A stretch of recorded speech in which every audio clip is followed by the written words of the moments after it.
People say you can't change your career at 30, that's when you're meant to be settling down. You can't change your career at 35, you should have had it figured out by then. Oh my God, you're not married at 38? What the hell are you doing with your life? Who comes up with this stuff? I have no idea. But this stuff plagues so many people that I speak to. So many people open up to me and say, Jay, I just don't know how to change. Is it possible? What do you think this guy was before he became who he is? He used to be a PE teacher, right? Sports teacher at a high school. How about her? She was a telemarketer for 2 weeks. How about her? She applied to be a funeral director. It's incredible. What happens in society is that we're clouded by the noise of family expectations, the noise of our parents, the noise of our brothers and sisters' expectations. I grew up in a family where you could either be a doctor, a lawyer, or a failure, right? Those were my 3 options. Anything else would just count me as a failure. I would have failed. So basically I failed, right? I'm standing up here in front of you all as a failure. I lived as a monk for 3 years. I committed career suicide.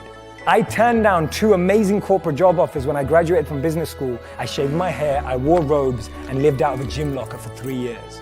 And I did that because I thought I was going to do something meaningful, help impact the world. And it was one of the best experiences of my life.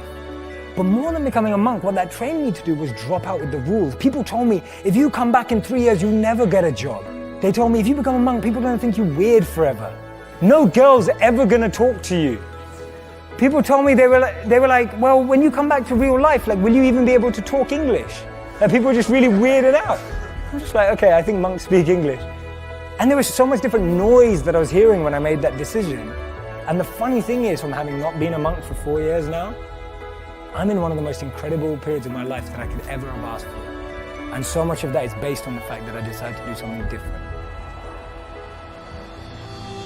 So many of the times our expectations are driving us in a certain scenario. We focus so much on life in what we want to be as opposed to who we want to be. Because we've always been told that life and jobs and careers are like boxes and containers. There's only a finite number of options. There is no formula, there is no pattern. If you know what you're passionate about, if you know what you're good at, and you invest in that. People say follow your passions, I say forget that, invest in your passions. If you're passionate about something, go and become the best at it. Go and do a course on it. Go and learn from the best. Go and find a mentor who's going to make you incredible at that trait. Not only will you be criticized and grow, you'll be able to find new things about yourself that you never knew.